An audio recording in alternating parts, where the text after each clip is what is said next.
आता आपल्या आवडत्या मालिकेचे संपूर्ण भाग मालिका प्रसारित झाल्यानंतर लगेचच पाहू शकता फक्त सन नेक्स्ट वर. भारतातील प्रेक्षकांसाठी मोफत सेवा. मम्मी ये इकडे जागा आहे. बस सवय का बस इथे.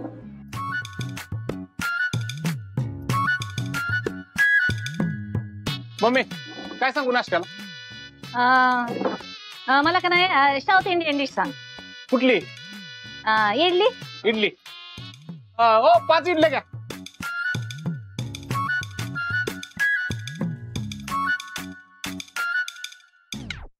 बया चांगलं सजवलंय की हो यांनी हॉटेल.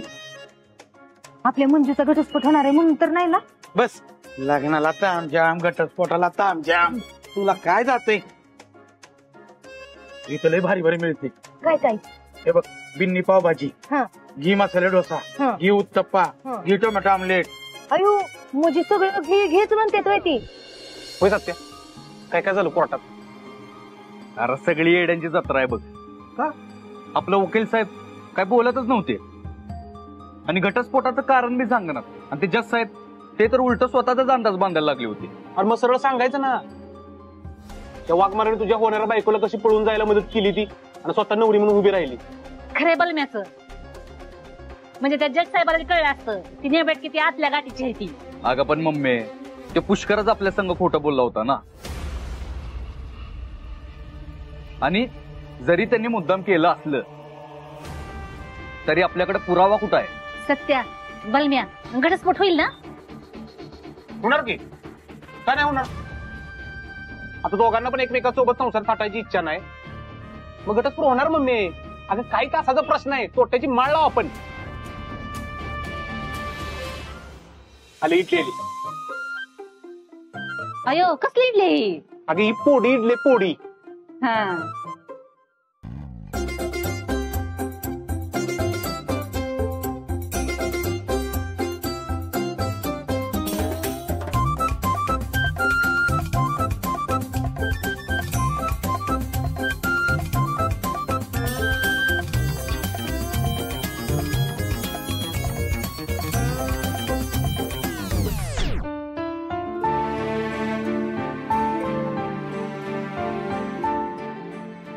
बलमा, अजून एक इडली पार्सल सांग. कशाला सांगतो तेवढा ऐक. दादा एक इडली पार्सल करा.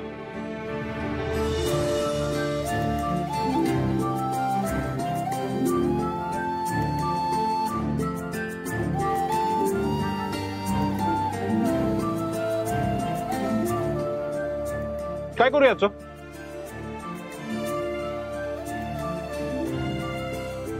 बाहेर वाघमारे आहेत, त्यांना देऊन ये. त्यांना कशाला? त्यांचं ते बघून घेतील की. तुला जेवढं सांगितलं तेवढं कर.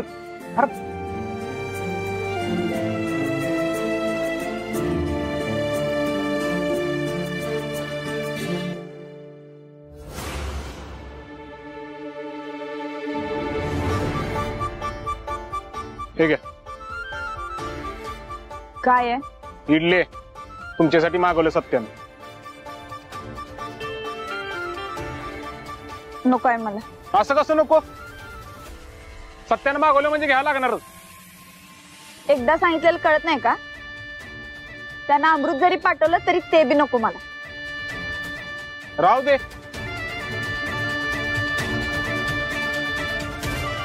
सवय कवे अजून काही खायचं का?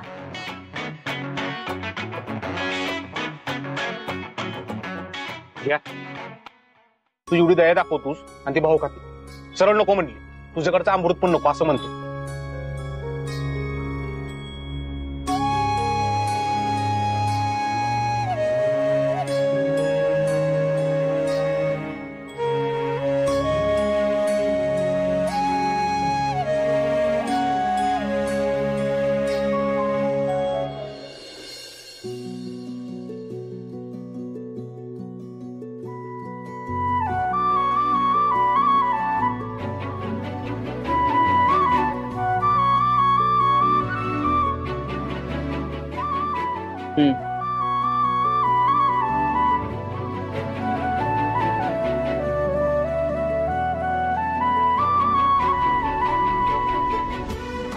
एवढं चांगलं वागायची काय गरज नाही.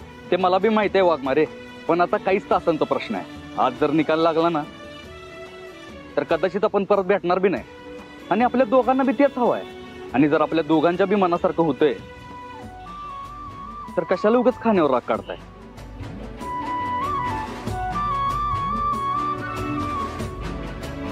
तरी बी नको आहे मला. कशाला उगाच मनात राग धरून बसताय. हे बघा, आपल्या दोघांच्या बी आयुष्याची नवीन सुरुवात होणार आहे आणि ती चांगलीच व्हावं असं मला खरंच मनापासून वाटतं. आपली शेवटची भेट आहे. हे बघ, मी काय म्हणतोय, तात्या साहेबांना दिलेला शब्द आपल्याला पाळायलाच पाहिजे. आता फक्त बुडाला चटके दिलेत, शब्द नाही पाळला ना तर रॉकेट सारखं आकाशात उडवतील आपल्याला. मला तर कायच कळणार आहो काय करायचं. हे बघ, काही झालं ना तरी जीव महत्वाचा आहे. तू तुझ्या परीनं प्रयत्न कर, मी माझ्या परीनं प्रयत्न करतो. पण आपल्या दोघांपैकी एकामुळे जरी घटस्फोट मिळाला ना तर तात्यासाहेब बोकड सोलाव तसं सोडतील आपल्याला. बर ठीक आहे, तुम्ही आज जाऊन बसा, मी माझ्या क्लायंटला भेटेन. झालं का जेवण तुमचं? हो. म्हणजे हो वकील साहेब आल्या. वकील साहेब, आज जे काय असेल ते फायनल. नाही फायनल झालंच पाहिजे.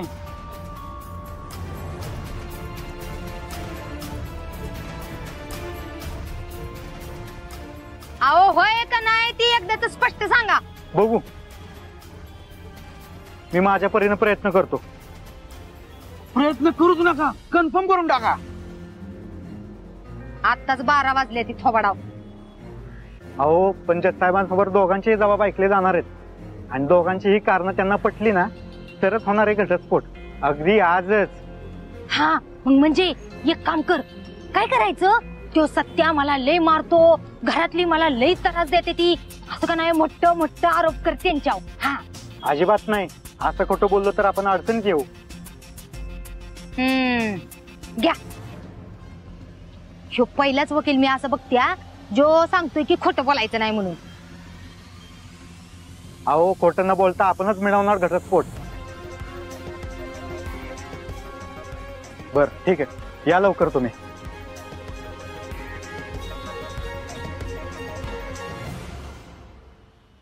मिळणार आहे दिवस. आज हे काम करतोय. बर ऐका की, मी काय म्हणत्या, ही बाहेर आली का नाही की आल्या आल्या आपण पेढ वाटायला सुरुवात करू. मी बँड बी बोलवतो. चला माझ्या बरोबर. इथं बसून काय करणार आहे? चहा पितो की.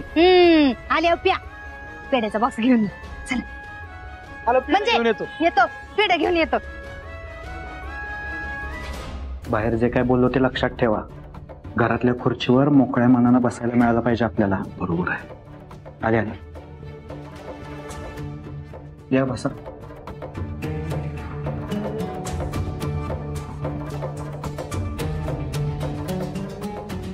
बसा. तुमचं ठरलं का भांडणाचं काय कारण आहे ते? का वेगळं राहायचंय? कारण आमच्यात नेहमी भांडणं होत असतात आणि ह्यांना मी बायको म्हणून मान्य नाही. होय, आमच्यात भांडणं बी होत्यात आणि मी त्यांना बायको मानत नाही.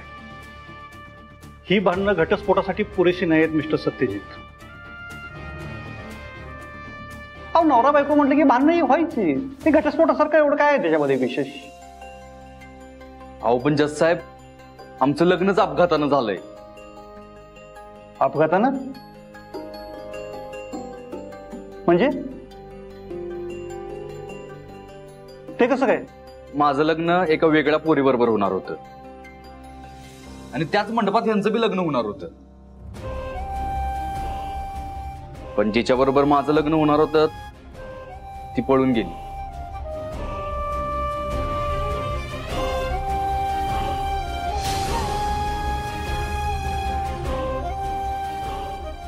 आपल्या दोघांचा आता नवीन प्रवास सुरू होतो. अनेक अडथळे येतील पण आपण एकमेकांची साथ कधीच नाही सोडायची.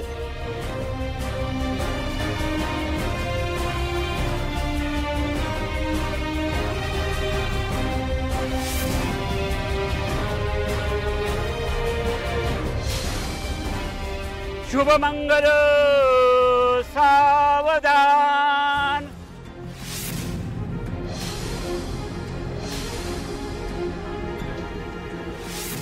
गण्या फिरंगी सापडला.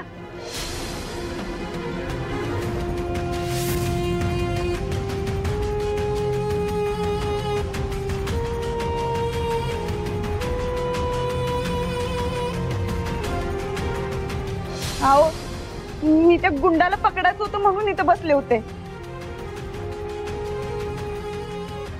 आणि तुमची होणारी बायको रुपाली पळून गेली. अगं मग हे आधी का नाही सांगितलंस? अहो, मी सांगणारच होते, पण त्या गुंडाला पकडायसाठी साहेबांनी ऑर्डर दिली होती म्हणून मी इथं बसले. म्हणजे मांडवात काही गोंधळ होणार नाही आणि तो गुंड आमच्या तावडीतनं सुटणार नाही. मी फक्त माझी ड्युटी करत होते. असं झालं होतं आमचं लग्न, दोघांच्या बी मनाविरुद्ध. मग ही चूक तुमच्या दोघांचीही नाहीये. हा घटस्फोट तुम्ही गंभीरपणे घ्यायला हवा.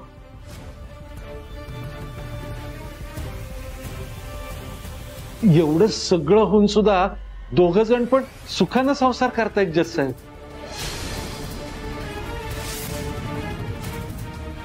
हो, आणि तरीही माझ्या अशील नित्यनियमानं त्यांच्या सासरच्या जबाबदाऱ्या पार पडत होत्या. मिस्टर सत्यजित, मला सांगा, मिसेस मंजिरी घरातील कामं सुद्धा करत होत्या की नाही? कधी त्यांनी त्या कामाला नाही म्हटलंय का? अहो, पण घरची कामं नीट करतात म्हणजे संसार नीट आहे असं थोडीच असतं. अहो, पण करत होत्या ना. तुमचं सगळं घर सांभाळत होत्या की नाही? हे बघा वकील साहेब, कसं असतंय, मी विचारलं त्याचं उत्तर हो की नाही असं द्या. त्या घरातील कामं करत होत्या की नाही? सून म्हणून जबाबदाऱ्या पार पाडत होत्या की नाही? होय. बघा जज साहेब, म्हणजे चांगला चाललेला संसार. अरे, मग ही घटस्फोटाची केस तुम्ही का लढताय?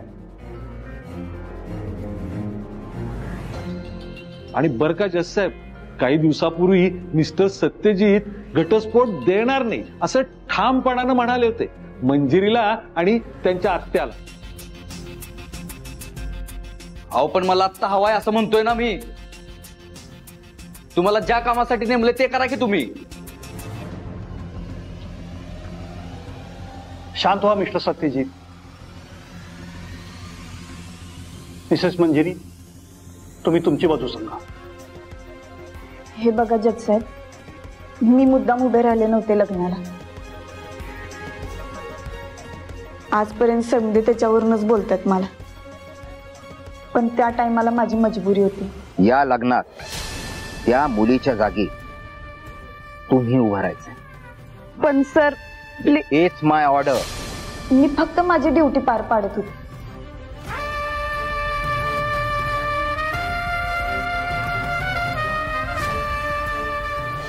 मी तुम्हाला खात्री देतो की मी हे लग्न होऊ देणार नाही.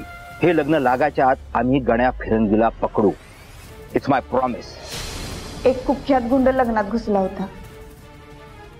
पोलीस बी त्याच्या मागा होते. आता त्या पोरीच्या पळून जाण्याच्या गोंधळात तो कुठे गेला असता तर, म्हणून मला असं करावं लागलं. पण आरोपी पकडायला उभं राहताना लक्ष दिलं पाहिजे ना की आपलं लग्न कुणा संग होतंय. मी माझ्या कामावर लक्ष ठेवूनच होते, तुमच्यासारखं नाही. स्वतःच्या होणाऱ्या बायकोवर लक्ष दिलं असतं ना, ही वेळच आली नसती. वा वाघमारे वा.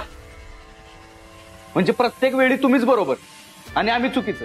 आधीपासूनच तुम्ही आम्हाला त्रास देत आलाय आणि आता शांतपणे इथे सगळं तुटणार आहे तर इथं बी तुम्हाला भांडणच करायचंय. हे बघा, तुमचं जास्त ऐकून घेणार नाही आम्ही. शांत राहा, शांत राहा. आम्ही मगाशीच तुम्हाला सांगितलं इथे कोर्टामध्ये भांडायचं नाहीये म्हणून. हे बघा, दोन्ही बाजूंचं ऐकून घेतल्यावर माझ्या असं लक्षात आलंय की तुमच्यामध्ये गैरसमजाचं प्रमाण जास्त आहे. सो पुढे जाण्याच्या अगोदर मला तुमच्याकडून एक गोष्ट जाणून घ्यायची. तुम्हा दोघांचा लग्न संस्थेवर विश्वास तरी आहे ना?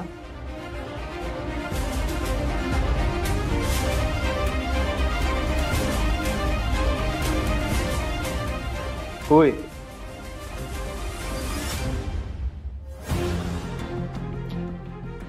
मग हे न्यायालय तुम्हाला सुचवत आहे की अपघाताने तुमचं लग्न झाल्यामुळे तुमच्या दोघांमध्ये गैरसमजाचं प्रमाण खूप आहे.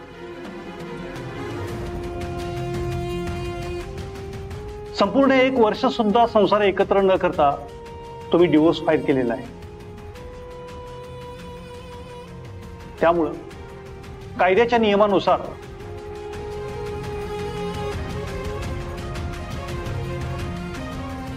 तुम्हाला इथून पुढे 6 महिने एकत्र राहायचं आहे.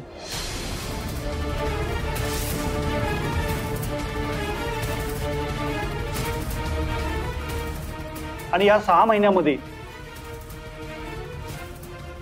पती पत्नी म्हणून तुम्हाला एकत्र राहायचं आहे आणि एकमेकांना समजून घ्यायचं. आणि या 6 महिन्यामध्ये तुमच्यातले गैरसमज दूर झाले नाहीत आणि तुमच्यातली भांडणं वाढली तर 6 महिन्यानंतर पुन्हा तुम्हाला डिवोर्स फाईल करता येईल.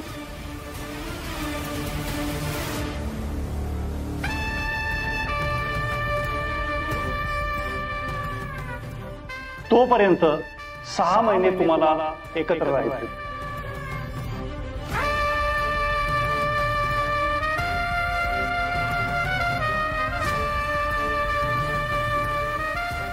पण जज साहेब, जर दोघांची बी इच्छा नाही तर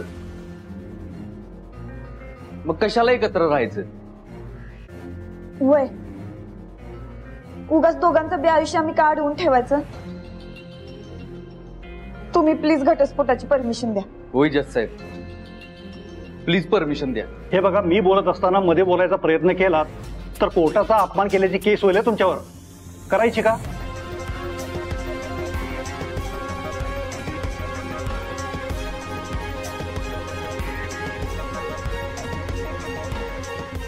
दोन्ही बाजू ऐकून हे कोर्ट निर्णय देते की ही केस 6 महिन्यासाठी स्थगित करीत आहे. दरम्यान हे न्यायालय तुम्हाला समुपदेशकाचा सल्ला घेण्यास सुचवत आहे.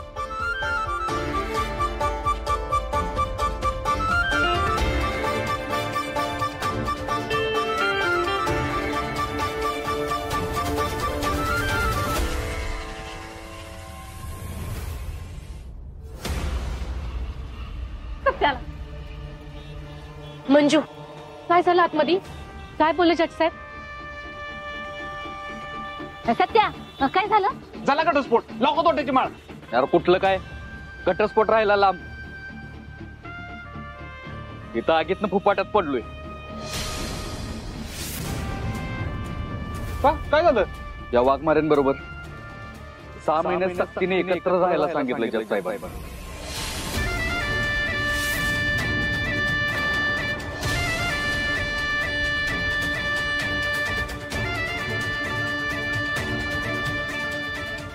आणि 6 महिन्यानंतरच घटस्फोटासाठी अर्ज देऊ शकते असं म्हणलं जज साहेब. पैशाने काय टाव टाकला असेल. ए फुकटे, तुझी भाची घेऊन जा तुझ्या दारात. गरज नाही मला तिची. ए हिथले तोरा जाऊ नका. कोण नाही विचारताना बसली नाचत. आत्या बास कर. ए नाचताय ना अंगण वाकडं. आमच्या मम्मी साहेबांनी बोलायचं काही काम नाही. ही कोर्ट आहे का नाही म्हणून गप्प बसत्या. नाहीतर काय केलं असतं का? नाहीतर दावलं असतं. ही रत्नाकाटे काय चीज आहे?